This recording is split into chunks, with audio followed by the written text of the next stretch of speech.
옛날 옛적 조선의 산세 좋은 문막골이라는 고을에 전디 젊은 과부가 살고 있었습니다. 일찍이 남편을 떠나보내고 홀로 외롭게 지내고 있었지요.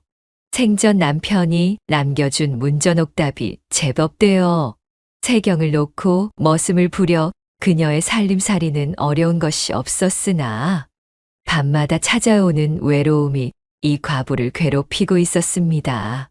참으로 외롭고 외롭도다. 내 아직 창창한 육신을 지녔거늘 이처럼 매일을 독수공방하며 적적히 지내야 한단 말인가.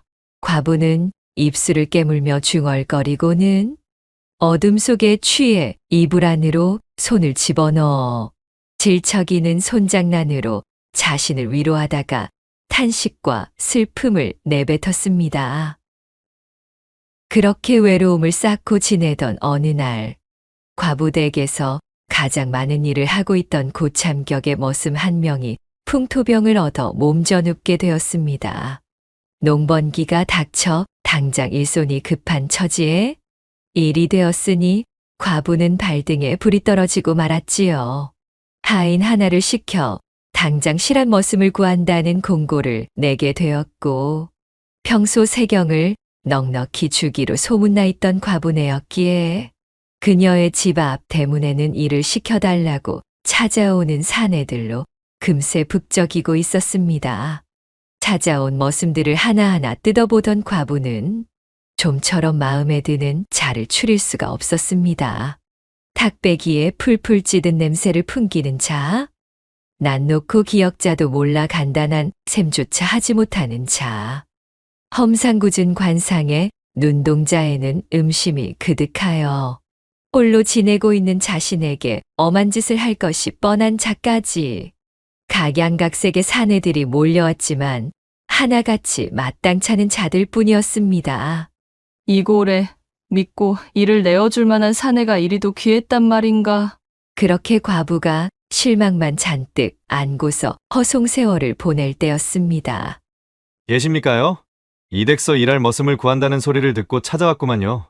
이른 아침 과부댁의 대문을 두드리며 찾아온 자가 있었으니 과부가 대문을 열고 나가보자 허우대가 듬직한 사내가 겸연쩍은 얼굴로 서 있었습니다. 똘망똘망한 눈동자에 번듯한 품새가 과부의 마음에 쏙 들었지요. 게다가 달고 다른 저작거리 사내들과는 달리 어딘지 모르게 어색함이 깃들어 있는 순진한 몸짓이 더할 나위 없이 좋았습니다. 마침 잘 오셨네. 이리 들어오시게. 과부는 헛기침을 하고는 사내를 마당 안으로 들여주었어요. 그래, 이름이 무엇인고? 다른 집에서 세경살이는 좀 해보셨는가? 쟨네 덕배라고 부르심 쓰고요. 윗골 정참봉댁에서 나무찜을 해다주는 일을 하다가 여기저기 소장농들 틈에 끼어서 날품이나 팔아봤지 진득하니 세경살이로 들어와 본 것은 처음이구먼요. 이를 따내려 거짓을 고할 수도 있었는데 경험이 없음을 술술 털어놓는 것이 또한 과부의 마음을 흡족하게 했습니다. 믿음직하게 일을 처리해줄 사람이 필요한데 할 수 있겠는가? 아이고, 그러면 입죠. 일에 배도 힘 하나는 타고났습니다요. 덕배가 소매를 걷어붙이고 팔뚝을 내보이자 선명하게 돋아있는 힘줄이 과부의 눈에 들어왔습니다. 일순 그녀의 심장이 요동을 치며 쿵쾅거리는 것이 자신의 귀에까지 들릴 지경이었지요. 그래, 그렇다면 오늘부터 한번 일을 해보시게. 농번기라 한창 정신없이 바쁠 테니 내 잘 부탁함세.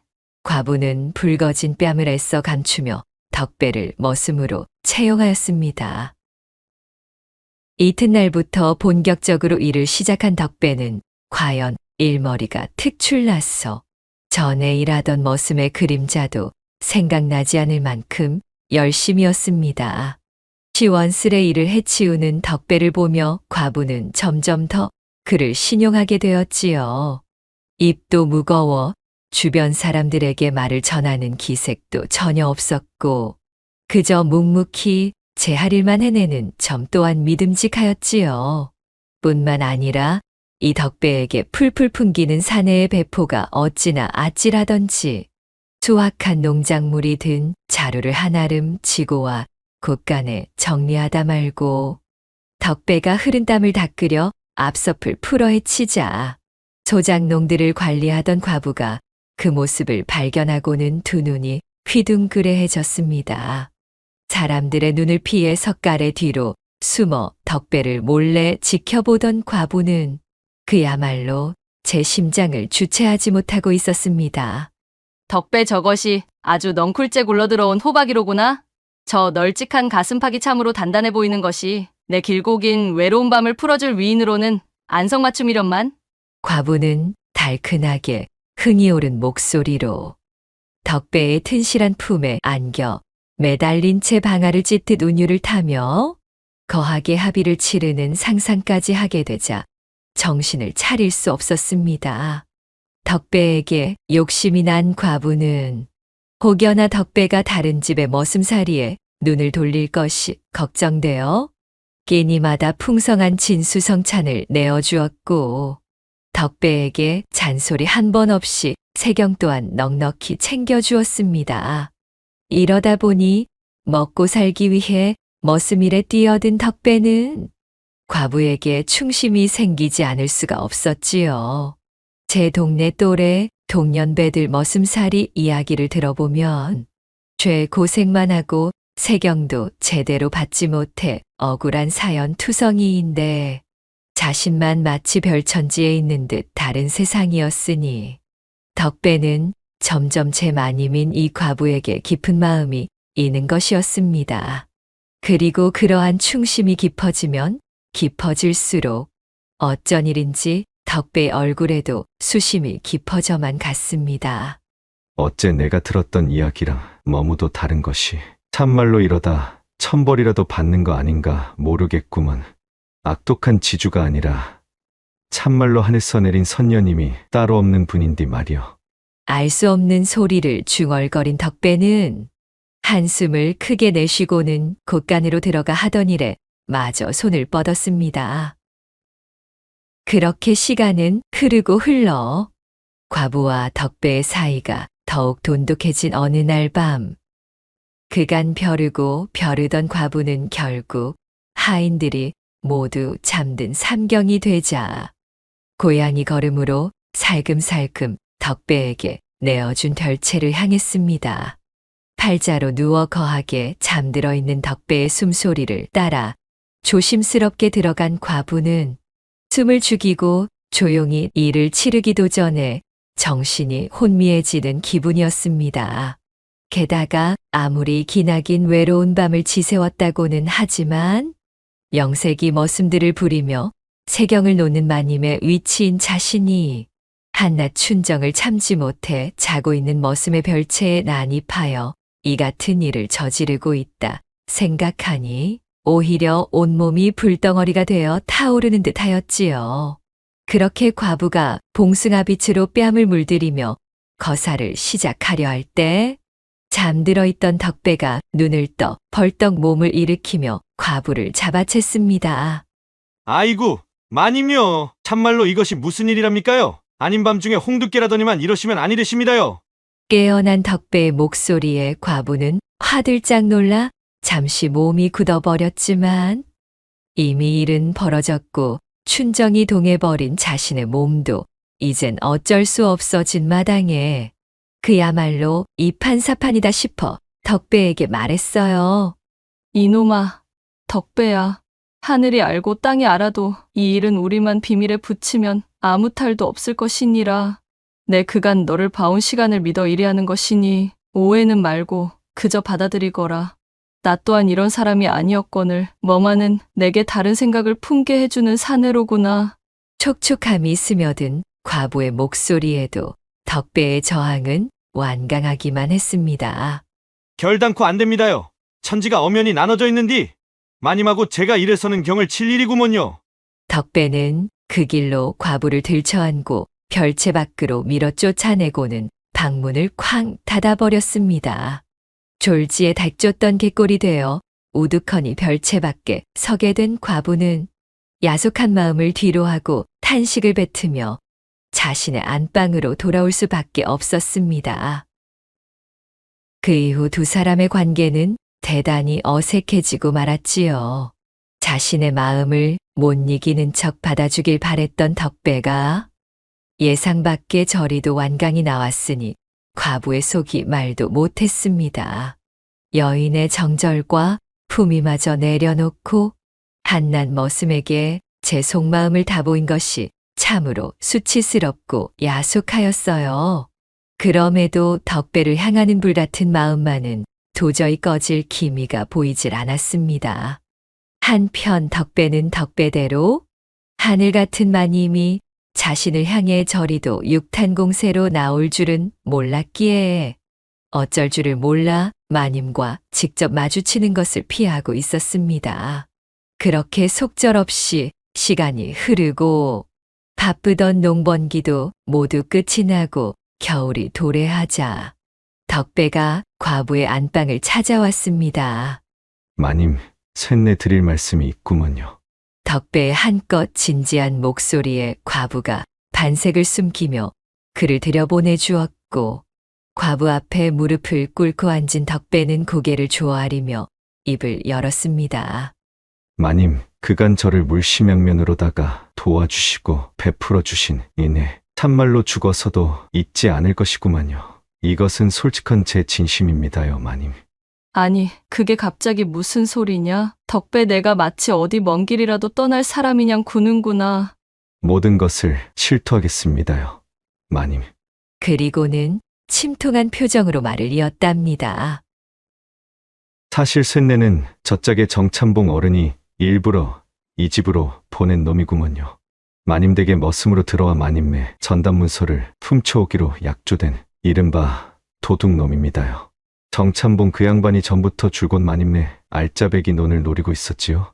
아마 그간 지속적으로다가 마님께 그 땅을 팔라고 성화했던 적이 있을 것이고만요.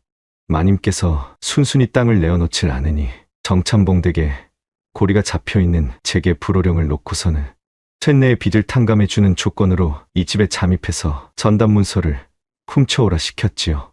마님께서는 지독한 악덕지주이니 그리하여도 괜찮다 하시면서요. 다시 말해서 머슴살이 희망자인 척 위장시켜 들여놓은 것이구만요. 덕배의 충격적인 실토에 과부는 넋을 잃고 아무런 말도 할 수 없었습니다.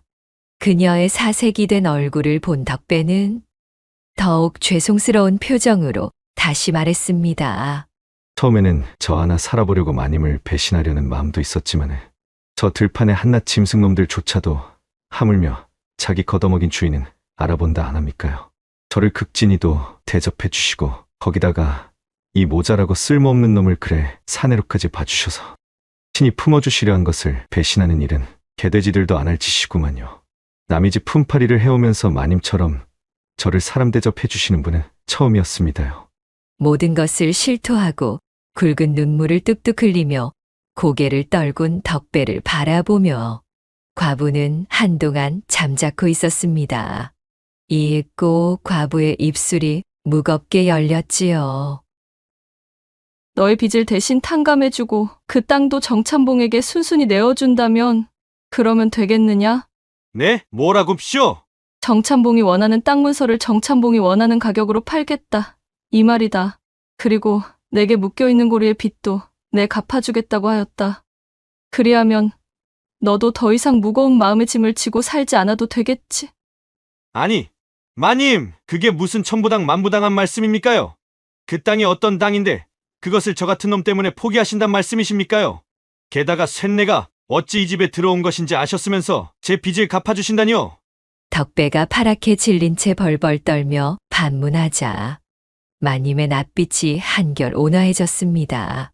내 잠시나마 너에게 야속한 마음을 품었던 것을 부정치는 않겠다.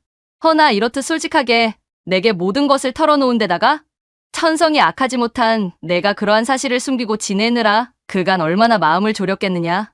내가 우리 집에서 일하는 동안 내 너를 자세히도 보아왔느니라. 너는 하나를 시키면 열을 해놓고 굳이 내가 나서지 않아도 될 일도 불평 한 번 없이 솔선수범하였지. 모름지기 사람은 귀 있어야 귀 돌아오는 법. 땅을 포기하는 것이 아니라 내 너의 인품에 투자를 하겠다는 소리다. 과부의 말을 들은 덕배는 천지가 요동칠 만큼 펑펑 눈물을 쏟았습니다. 그는 과부 앞에 연신 엎드려 절을 하며 100번 1000번 감사하고 또 감사하다면서 다시는 마님을 배반하거나 엄한 마음을 품지 않겠노라 읍소하였지요. 그러자 과부가 배실배실 장난스레 웃으며 말했답니다. 상황이 참으로 적절치는 않다만 서로 간의 감정과 묵은 앙금도 풀렸으니 오늘 밤에는 내 청을 거절하지 않을 테냐? 그러자 덕배가 눈물을 훔치고는 콧김을 잔뜩 뿜으며 답했습니다. 천지가 유별하여 언감생신 마님께 손을 댈 주제가 아니라 꾹 참아왔던 것이지. 저 역시도 마님을 품에 안을 수만 있다면야. 곤장이 무섭겠습니까? 치도곤이 무섭겠습니까요? 그동안 저를 다스리며 참느라 아주 하초가 뻐근해서 돌아버리는 줄 알았구만요. 그리하여 서로가 서로의 눈동자에서 타오르는 불꽃을 확인한 두 사람은 그 길로 서로의 몸을 끌어안고 입술을 향해 맹렬히 달려들었으니 그간 참았던 시간을 보상이라도 하겠다는 듯 찬세를 호령하는 범의 기세로 매섭게 몰아붙이는 덕배와 그간 참았던 시간을 보상받기라도 하겠다는 듯 천지를 뒤흔드는 용의 기세로 거하게 빨아들이는 과부의 궁합이 절정에 치달아 깊어가는 삼경처럼 흘러넘친 옥수가 하천이 될 만큼 둘은 인정사정 없는 운우지정을 나누었습니다.